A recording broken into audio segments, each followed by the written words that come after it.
Welcome back to Forward Progress, part of the Hammer Betting Network. I'm your host, Chase Cooper, alongside Fabian Sommer. And today we're going to be taking a look at the NFC North. And Suma, you reached out to me before because you really wanted to talk about this division in particular. Feels like almost every single team in this division is headed in the right direction, improved, over the offseason.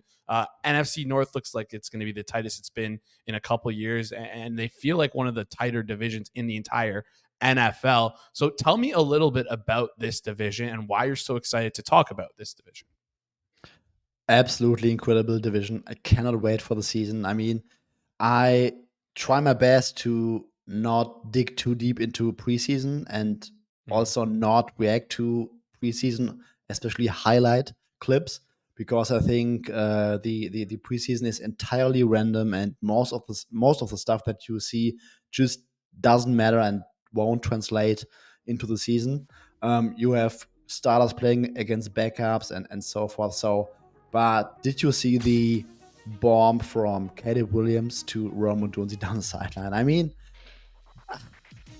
it's tough to not get excited if you're a Bears fan, to be honest. And I mean, this division is set up very well for the next decade, probably. So, I mean, you got the Packers. John Love just became the highest paid quarterback. We can debate that number, but Packers offense looked really good down the stretch.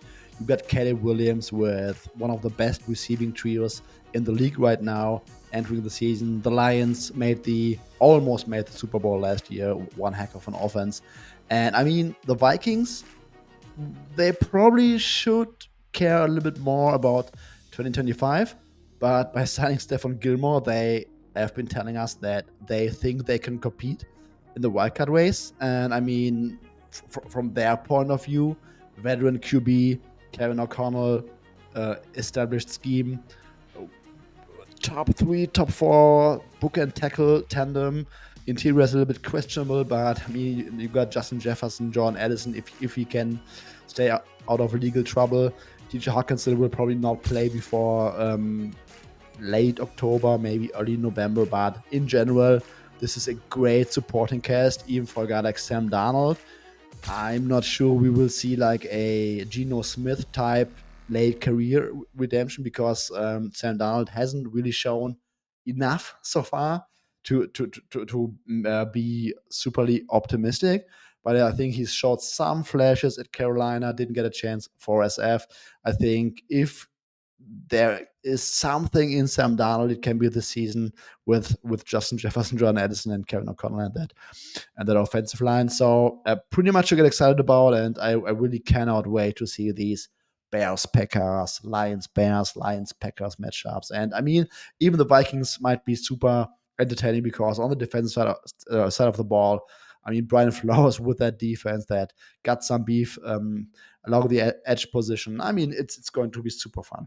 Yeah, absolutely. I mean, just if we're taking a look at the offenses, great play callers across the board, great quarterbacks across the board. You don't have to sell me on Sling and Slam Darnold at all. And great wide receiver rooms, fun defenses to watch. It's going to be a lot of fun watching this division, watching these interdivisional games. So we're going to take a look at the winner of the NFC North. Before we do that, I want to remind everyone that Forward Progress is sponsored by Fanduel. Football is back, and there's no better place to get in on the NFL action than Fanduel, America's #1 sportsbook. Why? Because right now, all customers can bet $5 and get a 3-week free trial of NFL Sunday Ticket from YouTube and YouTube TV. Then you'll be able to watch every regular season Sunday afternoon out of market game. With FanDuel, you'll have a wide variety of markets at your disposal to bet on the NFL this coming season, as well as the ability to do some live same game parlays. And plus, on top of that, if you haven't used Sunday Ticket through YouTube TV yet, you're really missing out because I love that quad box feature of theirs. You're able to sweat 4 games at once. It's truly amazing. So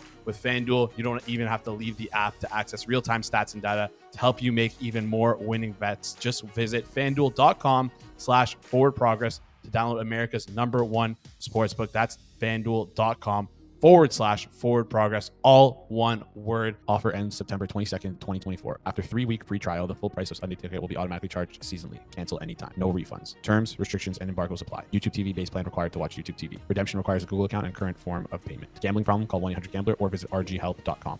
Let's head over to FanDuel right now and check out the NFC North winner odds. Currently, the odds are sitting at the Lions plus 130 to win the division, Packers plus 200, Bears plus 340, and the Vikings plus 850. So, Suma, which team do you like at the current price to win the NFC North? If I had to pick a winner for the division, it would be the Detroit Lions. But if I had to bet on it, I would grab the Packers at plus 200. I think there's some value there. I'm not saying anything is mispriced, but I'm a little bit higher on the Packers than what the plus 200 is implying right now. I think that the Packers have a decent chance to even be better offensively when you consider what happened last season. I mean, it was like two phases. Like first half of the season, everything needed some time to gel. I mean, like every pass catcher, wide receiver or tight end was like in his rookie season or in his second season, and there were games like against Denver Broncos. I think it was on the road early in the season where you literally saw like two guys running the exact same route, ending up in the exact same spot, and you really felt that this offense was not yet ready to really grasp everything. And then it got better as the season progresses. I mean, John Love was pretty good. I think he was like a high variance guy, so to speak of. So also the Packers in general were a high variance offense. I think he needs to get a little bit more consistent overall. But I think that the combination of Matt LaFleur, John Love, and like all these guys entering year two, having another full off season under the belt after having shown improvement last year, now going into the second year, I think there is an arrow potentially pointing upwards. And when we also consider that Luke Musgrave showed some flashes, missed I don't know 7-8 weeks or something last season. Christian Watson with his hamstring issues, maybe he might have fixed them in the offseason. There were some reports about some like less muscle mass in the one leg than the other, and he wants to work on that. And I think he only played like 312 passing snaps. So there is the potential that the Packers allegedly have like 4 good receivers. And they also complement each other very well. Like Dontarian Riggs might be an absolute stud. Christian Watson can block. Speedster X on the outside, whatever. Jane Reed, great in the slot. I mean, there are so many facets of this offense that they can use these guys in. And I think Matt LaFleur still doesn't get enough credit publicly for what he's been doing in his, I think, 5 years at Green Bay. So I think that the offense might be even or has the potential to be a little bit better than last year. And then on the defensive side, I mean, after Joe Barry, it could only get better. I mean, I'm still concerned when we look past the defensive line. There are some concerns outside of Jerry Alexander. I think that the secondary has some weak spots. Line-making curve is not good at all. But I think under Jeff Hafley, the best we could project is like a super aggressive defense that throws a ton of blitzes and a ton of wonky looks at you on third down. Lots of single high overall. That's what he used to play in college.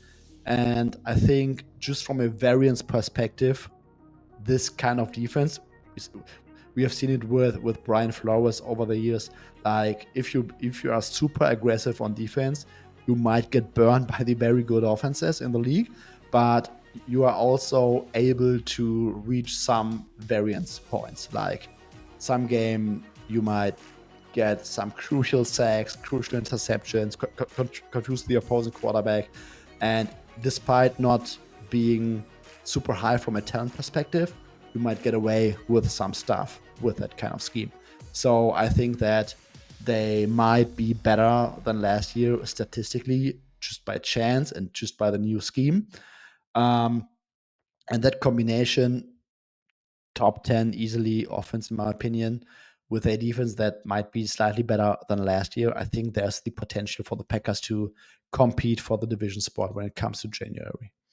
Absolutely. And if they can hit that right tail of outcomes there, where that hyper aggressive defensive style that we've seen, like you said, from tons of defenses around the league, it could really work out in their favor. Because guess what? Like you said, if they mess up and they give up a long touchdown, you have a good enough offensive floor to compete with giving up those high variance plays. And if not, then you're in even better position there. Let's lock this in. Plus 200 Green Bay Packers to win the NFC North. We're going to lock in 100 to win 200 here. And that just about does it for us today. If you enjoy the content, please hit that like button. It goes a long way for us here over on the channel. Plus, if you like this content and you hit that like button, you might as well hit the subscribe button as well. We got tons of content coming your way throughout the offseason and into the NFL season. We're super excited to get things going here. So make sure you hit that subscribe button so you never miss out on our newest stuff. Thank you guys so much for tuning in. We'll see you in the next one.